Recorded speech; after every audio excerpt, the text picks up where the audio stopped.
भरूच जिले के आमोद क्षेत्र में वर्षों पुराने जर्जर रास्तों के नवनिर्माण को लेकर एक बार फिर विधायक देवकिशोर स्वामी की लोकहित की कोशिशें रंग लाई हैं।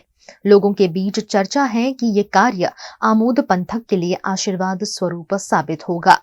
दरअसल सरभाण गांव से लेकर पालेज तक का रोड भारत सरकार की नई तकनीक प्लास्टिक वेस्ट से निर्माण के तहत बनने जा रहा है। इसका भूमि पूजन हाल ही में विधायक देवकिशोर स्वामी द्वारा किया गया था। अब एक और बड़ी सौगात के तहत सरभाण पालेज रोड से जुड़े कई मुख्य मार्गों जैसे श्रीकोठी गांव से नीड़म गांव, डोरा गांव से मसराज गांव और रनाड़ा से केशलू गांव तक के रोड का भी नवनिर्माण होने जा रहा है। અત્યારે શ્રીકોઠીથી નીલમના રોડનું કામ ચાલુ થયું છે।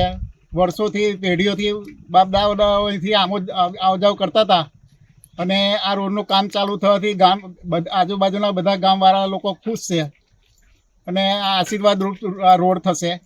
એમાં ડીકે સ્વામીનો અમને ખૂબ સહકાર મળ્યો છે અને ગુજરાત સરકારનો અમે આભાર માનીએ છીએ કે અમારું આ કામ એમને પાર પાડ્યું છે। આજે અમે સૌ भारतीय जनता पार्टी कार्यकर्ताओं, प्रमुखों, महामंत्रीश्रीओ, पूर्व प्रमुखों, चूंटायेला सभ्यों, सौ आगेवानो दोरा गाम खाते जे कोठी थी नीणम, दोरा थी मेसराज अने रनाड़ा थी केसलू नो रोड जे मंजूर थयो छे तेना खातमुहूर्त प्रसंगे आजे दोरा गामे ए खातमुहूर्त करवामां आव्युं।